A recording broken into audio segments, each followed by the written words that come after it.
Se tem um gênero de jogos que eu posso considerar o meu favorito, esse seria os RPGs, mas em específico, RPG de mundo aberto. Tem algo muito cativante nessa ideia de meio que você ser um herói lendário numa terra imensa e desconhecida, podendo interagir e aprender com esse mundo da maneira que você quiser. Além, claro, das classes. Classes em RPG junto do world building são as coisas mais importantes dele. Afinal, são elas que ditam a sua experiência naquele universo, mudando o combate e afetando até mesmo a sua exploração. Entretanto, uma coisa crucial que se conecta ao combate e à sua própria experiência são os níveis do seu personagem. Dependendo da classe que você escolhe, o foco da sua build muda bastante. Defesa, magia, força, destreza, e tudo isso afeta a maneira em como você mesmo joga o jogo. Só que dá pra entender o porquê de eu e tantas outras pessoas amarem RPG.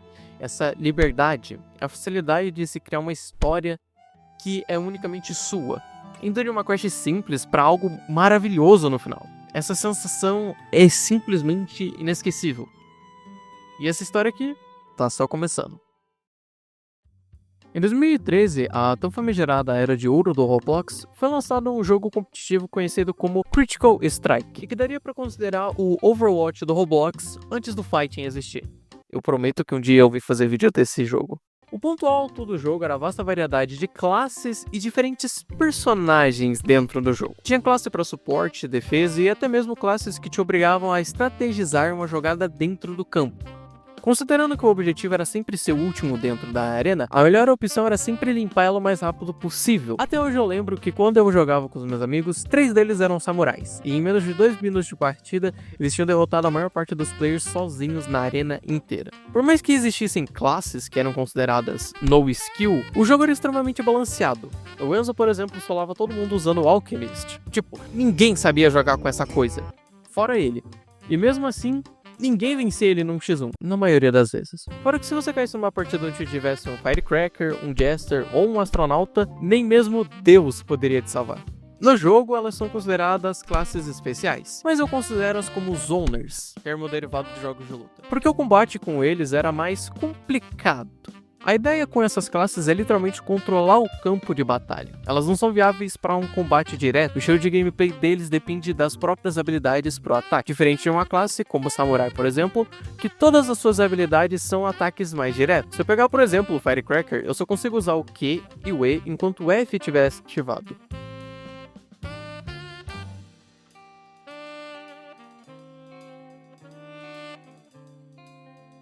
No caso do Astronaut, os buracos negros dão dano, mas a ideia é você manipulá-los enquanto eles estiverem spawnados para causar dano.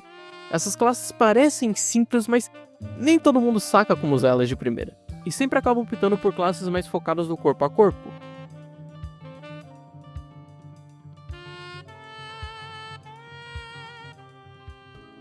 O jogo era extremamente divertido, especialmente se você juntasse todos os seus amigos, só pra zoar mesmo. O jogo em si, ele não é nada complexo. Ele tem 3 modos de jogo, cada um por si, que é basicamente ver quem sobra no final, e aquele de levar uma carga pro lado do seu time. E óbvio, ele também tinha o pega-bandeira. Esse aqui não pode faltar nesse tipo de jogo. Os mapas também são muito bonitos pra um jogo tão antigo quanto esse, e tinha até skin pras classes. Olha a skin do Tanjiro, que maneiro. Infelizmente, como tudo que é bom no Roblox, o jogo original foi sendo esquecido pelo tempo, e hoje em dia pouca gente joga ele. Fora que o criador original se envolveu num monte de polêmicas, as quais eu sinto que é melhor não falar, mas os fãs têm feito um trabalho excelente em manter o jogo vivo. Muitos jogos do Roblox têm código aberto, e dá até mesmo para você duplicar eles dentro da própria engine, e foi exatamente isso que fizeram com Critical Strike. Ainda é o mesmo jogo, entretanto tem bastante conteúdo novo e até mesmo rework de classes antigas. É claro que o jogo nunca mais vai ter a popularidade que ele tinha antes, mas o carinho que os fãs têm por esse jogo já serve de muita coisa.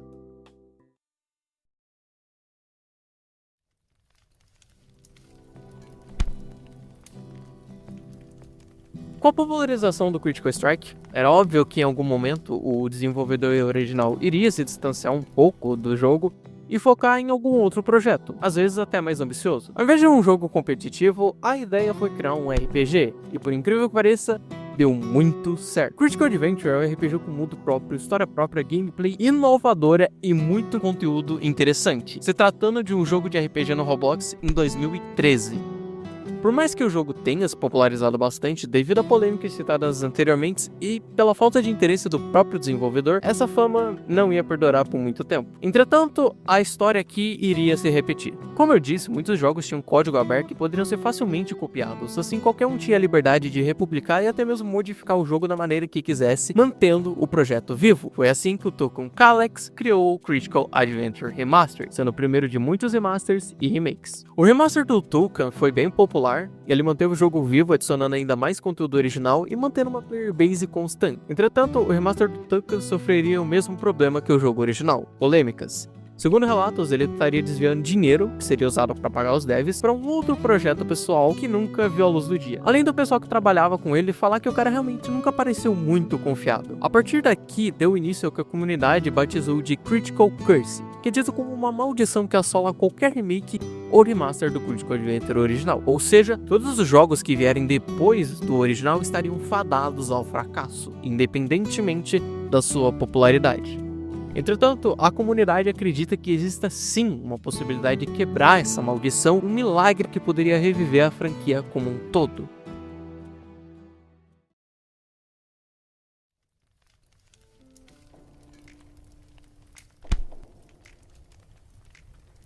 Por mais que os remakes do jogo original tenham morrido, ainda existe um único remake que prevalece e ele é idêntico ao jogo original. O combate aqui foi o que fez esse jogo brilhar e continua sendo pra mim um estilo de combate extremamente criativo até os dias de hoje. A melhor forma de descrever isso seria dizer que é um RPG de turno com ação e uma pitada de bullet hell. Eu digo isso porque o foco do combate aqui não é atacar diretamente o seu oponente, e sim desviar dos ataques dele enquanto você coleta esses orbs, que dão dano direto no seu oponente sem a necessidade de uma ação extra. Esses orbs mudam conforme a sua classe, o que diversifica a gameplay e faz ela ser muito mais do que apenas pular e pegar bolas. Um grande exemplo disso é a classe do arqueiro, porque ela possui dois orbes diferentes, um de ataque e outro de flecha.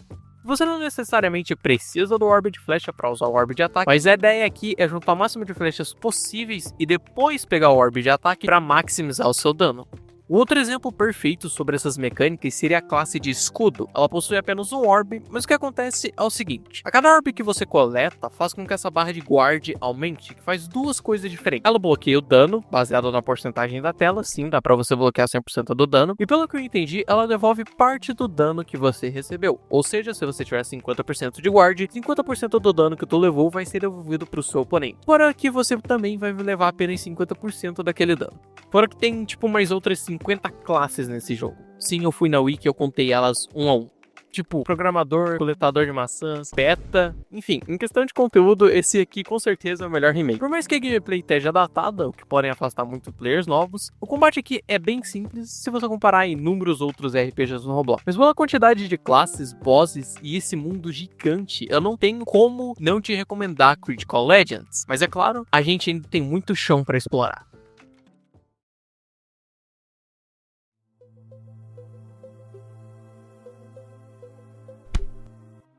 Honestamente, eu sempre me impressiono com o carinho que os fãs podem ter com uma obra que eles amam. Critical Fantasy é o remake dos sonhos. Ele ainda está em desenvolvimento, mas esses caras não param de lançar update. É um atrás do outro. Só no momento que eu tô escrevendo esse roteiro, eles já planejam muita coisa para a primeira demonstração do jogo. Novas áreas, mecânicas, classes, até mesmo uma exploração com barcos. O carinho dos devs com esse jogo é insano. E, mano, esse jogo é lindo! Por enquanto, o jogo tem 4 classes, mais 2 em desenvolvimento: espadachim, arqueiro, mago e ceifeiro. Infelizmente, eles nerfaram o ceifador, então ele já não chega a ser tão quebrado quanto ele era no começo. Mas é interessante eles terem feito isso porque adiciona diversidade ao jogo, você não fica preso a um meta imposto pela própria comunidade. Tu faz sua build e você se diverte sem se preocupar em ficar pra trás. Já que eu mencionei as classes, vamos falar direto da gameplay. Pra começar, a gente seleciona uma classe logo ao iniciar um save. As demais podem ser adquiridas explorando o mapa do jogo. Ao encontrar uma estátua de classe, basta interagir com ela e pronto, a classe é sua. E você pode trocá-la sempre. Diferente do Critical Legends, que você dependia 100% das estátuas toda vez que quisesse trocar de classe. Fora que você pode melhorar a sua classe craftando novas espadas, arcos, usando materiais que dropam dos monstros. o que pra mim é sempre bem-vindo no RPG. Faz sentido você adicionar esse tipo de drop e aplicar eles em craftings, dar ao player uma motivação extra, fora ficar farmando XP só pra conseguir passar de um boss difícil. Mas o que brilha aqui, pra mim, é o quão mais dinâmico e fluido o combate desse jogo é. Sim, é só pegar bolas de novo, mas eles fizeram alguma coisa que deixa ele muito mais satisfatório do que antes. Fora que agora você pode usar ataques especiais que mudam conforme a classe e são indicados pelo ícone no canto da tela. Ela vai enchendo conforme os orbes que você coleta. Falando de XP, a gente tem que falar dos status. Temos força, magia, inteligência, destreza e vitalidade. Força aumenta seu dano, não importa a classe. Magia aumenta basicamente a sua mana. Destreza, sua chance de desvio. E claro, vitalidade seria o seu HP. Entretanto, tem uma mecânica nova envolvendo os status, as passivas. Basicamente, depois de um certo level em alguns status específicos, você desbloqueia passivas relacionadas a eles. No começo, são só mais status adicionais, 10% a mais de dano, HP, só que depois de alguns levels, a parada começa a ficar interessante. Com 240 pontos de força, por exemplo, a sua defesa aumenta em 7% e tu ganha 5% de resistência em todos os efeitos, fogo, veneno e etc. Eu ainda sinto que eventualmente os devs vão melhorar esse sistema, porque ele tá bem precário por enquanto, mas é muito interessante ver essa visão que eles estão tendo com o jogo. A última coisa que eu tenho a mencionar é a exploração do jogo. Como ele ainda está em desenvolvimento, muitas áreas ainda vão vir em atualizações futuras, mas o pouco que temos é o suficiente para te entreter por umas boas horas. De vez em quando você também pode acabar esbarrando em baús que vão te ajudar no early e mid game, pois eles contêm a maioria dos acessórios que você vai usar até ter level suficiente para ir pro Abyss. O abismo nada mais é do que todas as boss fights do jogo num nível mais alto. Geralmente você enfrenta a abelha rainha no level 55, mas no abismo é no level 75. Obviamente é uma maneira super efetiva de farmar XP, mas fora isso ele também serve temporariamente como uma forma de adquirir alguns materiais que dropariam de bosses ou seriam adquiridos de alguma outra forma em futuros updates. Talvez minerando, por exemplo. Afinal, dá pra fazer isso no jogo. Só precisa de uma melhoria aqui ou ali, mas é uma ideia. Além de que tem uns boss único aqui. Creio que ele vai ter uma área própria no futuro, mas é interessante que eles tenham dado pequenos spoilers e testado coisas novas sem parecer forçado. Os devs realmente se importam tanto com o jogo quanto a comunidade e isso é bem bacana. No mais, eu não tenho o que acrescentar. Tenha em mente que esse vídeo vai sim estar desatualizado quanto aos jogos mais recentes dessa lista, mas ao menos ele vai poder servir de base para despertar um interesse maior em você. E falando em maior, e se nós dessemos um passo além? E se o Critical Adventure fosse atualizado para os padrões de hoje?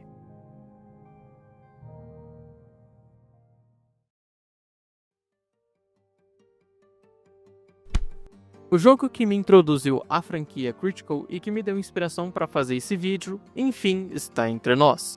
Critical Revengeance. Infelizmente eu não sei quando ele foi lançado e o Google não ajuda, mas eu tenho certeza que ele lançou para 2021, meados de 2022, porque foi quando eu jogava. A questão aqui é que eu nunca tinha visto um jogo como esse no Roblox antes. Claro que sendo uma criança e tendo um péssimo gosto para jogos, sim, eu jogava Roblox Fruits, me xinga à vontade, foi realmente difícil apreciar o quão belo é o trabalho de duas pessoas, mesmo reutilizando bastante coisa do projeto original. E eu ainda acho o Critical Revengeance o jogo mais bonito de todos os que eu falei até agora. Entretanto, ele é o pior de todos para começar.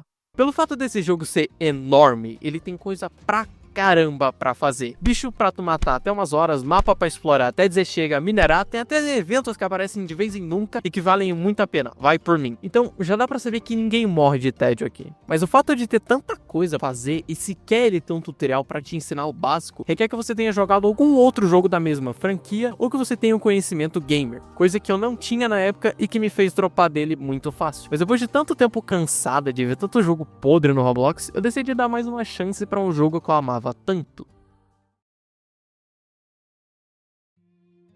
Você começa o jogo completamente perdido. O seu único instinto ao ver que tu tá segurando uma espada é aniquilar esse slime inocente na sua frente. Você faz isso um monte de vezes até entender como upar os status: vida, força, magia, mana e escudo. A maior diferença que você vai ver nesse jogo é a presença do escudo, tanto em você quanto nos seus oponentes. O escudo é uma barra de vida acima da barra de vida original. Tenha em mente que se o escudo quebrar, o dano é muito maior. E lembra, você também tem um escudo. Depois que você acostuma com o combate, a segunda coisa mais importante aqui é escolher a classe que você quer usar. Você pode sim trocar, elas não são permanentes, Mas boa sorte se lembrando onde fica a estátua da sua classe favorita e ter que andar uns 1000 km até ela. Falando das classes, nós temos 10 classes no total e que por algum motivo se chamam estilo. As 4 classes mencionadas bem no começo desse vídeo fazem presença aqui: espada, arco, escudo e mago. O que é interessante aqui é que elas estão muito mais complexas do que o normal. Mas calma que eu já te explico. Fora essas classes clássicas, nós temos Kunai, Eret, Cathar, Necromancer, Railgun e Destroyer. Essa aqui é só o Guts do Berserk. É uma das piores classes também. Por favor, não use isso. Cada classe tem 3 orbes, com exceção do Mago, do Railgun e do Destroyer, que funciona um pouco diferente. Pra ser honesta, se eu fosse falar de todas as classes, esse vídeo ia ter o dobro de duração. Então vamos falar das que eu acho mais legal e da Destroyer. Que classe. A Destroyer tecnicamente era para ser uma melhoria da Chain, mas eu acho impressionante que eles fizeram justamente o contrário. A ideia da Destroyer é ser uma classe peso pesado. Espada gigante faz bonk, homem feliz. Mas isso não funciona num jogo em que o seu principal objetivo é ser o mais veloz possível. Você lembra quando eu falei que esse gênero de jogo era uma mescla de Bullet Hell também? Esse é o motivo. Os monstros aqui enchem a arena de ataque. E com o lag tanto dos servidores do Roblox quanto do próprio jogo, fica muito difícil se movimentar sem levar dano. Fora que a Destroyer não dá dano algum. É muito estranho. Você tem 4 orbes, 3 de ataque e 1 de suporte. 2 orbes são tipo ataque leve e ataque pesado. E esse orbe vermelho é o Berserker, aumentando seu dano. E tem um orbe de pedra. Por quê? É uma excelente pergunta. E ele dá 85% do seu dano total. Eu entendo a ideia, muitas classes tanque existem em RPGs, mas como o combate aqui não é direto, meio que ela perde o sentido e fica ofuscado por classes muito melhores, como a Kunai. A Kunai é uma classe puro DPS, e antes que você venha querer me contra-argumentar dizendo mas na verdade a Cathar dá mais DPS porque cala. A Kunai tem 3 orbes, 2 de ataque e 1 de suporte. Vocês vão notar que isso é bem normal durante o jogo inteiro. O primeiro orbe dá o mínimo do seu dano, entretanto ele tem uma chance bem grande de aplicar sangramento. E sabe o legal? O sangramento ignora o escudo. Já deu pra sacar a ideia, né? O outro orbe é o de apunhalar. Ele dá 35% do seu dano total e tem uma chance de aplicar Backstab. É uma versão mais forte do sangramento, só que ela dura menos tempo. O último orbe é o de ponto fraco, que ao ser coletado aplica um debuff que faz o seu oponente levar 1,5% a mais de dano. Isso conta tanto pra você quanto pros seus amigos. Sim, aqui também dá pra entrar em combate co-op. E por último, o seu ataque especial ou super. Quando você coleta orbes, essa barra enche e ao apertar G você ativa o seu super. Dependendo da classe, ele pode ser ofensivo ou de suporte. No caso da Kunai, é completamente pra ofensiva. Você teleporta para cima do seu inimigo e manda projéteis explosivos em cima dele, e que ignoram completamente o escudo. Ou seja, se você tiver bastante HP ou for insanamente bom em desviar de tudo que o jogo tacar em cima de você, com paciência suficiente tu pode solar inimigos muitos níveis acima de você. Sim, eu fiz isso pra caramba. Por isso eu considero a Kunai basicamente meta. Ela é simples de usar e incrivelmente você consegue desbloquear ela logo no início do jogo. E já que eu mencionei a Cathar, vamos falar dela. No Alpha ou Beta do jogo, eu não tenho certeza, essa classe era originalmente a classe Brawler. Só existe um registro dessa classe na internet inteira, sendo esse vídeo do YouTube. Hoje em dia eles refizeram ela no que conhecemos como Cathar, a classe com mais DPS do jogo todo. A Cathar tem 2 orbes de ataque e um que eu considero um orbe especial de habilidade, porque ele não é bem de suporte, mas sem os outros orbes, ele acaba não fazendo nada. O primeiro orbe é um ataque padrão, é só isso, mas ele te dá um hit, que eu já explico o que significa. O segundo orbe aplica um debuff, Void Touched, que é como um envenenamento, mas aplicando apenas ao escudo do seu oponente. E você acumula mais 2 hits ao coletar ele. E o último orbe é o de barreira. Basicamente ele usa todos os hits que você acumulou em um único ataque. E cada hit o seu dano aumenta em 5%. Então 3 vezes 5 é 15, e se meu dano máximo for 150, ele vai dar 15% de 150, que é 22,5 de dano extra. Levando em consideração que você pode acumular até 20 hits, dá pra entender por que dizem que essa classe é com mais DPS do jogo. O super dessa classe é basicamente a mesma coisa do terceiro orbe, porém com mais dano, sendo 2,5 vezes a mais o seu dano máximo. Já no tópico das classes, algo que eu não posso deixar de mencionar é que elas também têm um level separado do seu, dado como style level. Dependendo da classe que tu tiver, após um certo nível, ela vai desbloquear alguma passiva. Você pode ver quais são essas passivas ao interagir novamente com a estátua da classe selecionada. Para upar a classe, basta jogar com ela. Coisa simples. A Kunai, por exemplo, no nível 15 aumenta o tempo em que o backstab dura. E no nível 45, a chance de crítico aumenta para 5% em todos os orbes. Eu acho isso uma maneira bem simples de incentivar cada player a montar sua build e não focar só no meta. Já que estamos falando de build, vamos falar dos itens e acessórios. A parte mais importante da progressão desse jogo se dá por conta dos acessórios e itens, que podem ser tanto craftáveis quanto encontrados em baús espalhados pelo mapa, que eles podem ser melhorados através do crafting, como por exemplo as botas do viajante. Elas são craftadas com uma poção de mana encontrada em baús, legel de slime e 5 coros de raposa. O fato dela ser um dos itens mais simples de craftar faz com que, mesmo sem notar, ela já invada seu inventário. E se você acha que nem compensa fazer por causa dos status que ela dá, sinto muito em te dizer, mas essas botas são muito importantes para sua progressão. E o motivo é bem simples. As botas do Hard Mode, elas têm um nome muito pior, então vamos abreviar. Que são feitas depois de você, enfim, derrotar o Hard Mode Wolf. Um inimigo insanamente difícil de derrotar e chega a ser ridículo ele nem ser considerado um boss. E esse é um dos pequenos problemas que eu tenho com esse jogo. Progressão. Por mais que ela seja simples, derrota monstro, você upa, fica forte, crafta itens melhores e se repete o processo, ela é completamente quebrada. E isso nem é culpa das classes, é mais por falta de balanceamento mesmo. Esse jogo é extremamente difícil sem motivo nenhum. Todos os bichos aqui estão dando absurdo e ter que ficar quebrando o escudo deles todas as vezes na esperança de meramente tirar um pouco de HP antes que ele volte é só chato e irritante. É claro que se você morrer não tem nenhuma penalidade para o teu oponente voltar com HP máximo, mas ainda assim é muito frustrante saber que o nível que supostamente era o recomendado para lutar contra esse bicho tá longe de ser verdade. Isso sem contar que você precisa farmar ele umas par de vezes para craftar acessórios melhores. E acredite em mim, nem assim você consegue derrotar essa coisa. A minha melhor estratégia foi ir para a zona de outono e amassar esse morcego na porrada, afinal, é quebrada, até que eu me sentisse seguro o suficiente para enfrentar o Hard Mode Wolf de novo e de novo. E já que eu mencionei bosses, esse jogo tem alguns deles, a maioria sendo slimes. Tem tipo só esse coiote aqui que diferencia. E eles são realmente o ponto alto do combate desse jogo. Porque além de uma build boa, você precisa ter bastante habilidade para desviar dos ataques e manter o seu DPS constante para que você possa ter de fato uma chance de vencer. Os drops deles são mais importantes, afinal grande parte do jogo envolve craftar algum item para progressão. Então se prepara para ficar mais um tempo farmando eles até que enfim você consiga o que estivesse procurando. Acessório, material, chave. O único senso real de progressão que você tem nesse jogo seria dado pelas chaves dele. As chaves são usadas para acessar novas áreas e bloquear novas guildas e classes. Cada chave é obtida de uma maneira diferente e serve um propósito diferente, mas as duas principais chaves seriam a chave da montanha, que te dá acesso além do portão da montanha, e a chave misteriosa, que é usada para fazer a chave aumentada e que desbloqueia as memórias estranhas, o local que faz homenagem ao Critical Adventure, mantendo o legado e as raízes da franquia.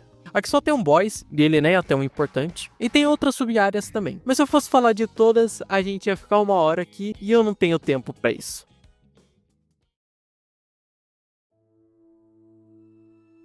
Depois que você zera o jogo, não tem mais o que fazer. Tu fez todos os acessórios, maximizou sua classe e derrotou todos os bosses. Só que você notou que em algum momento eu disse que esse jogo tinha quests? Não, exatamente.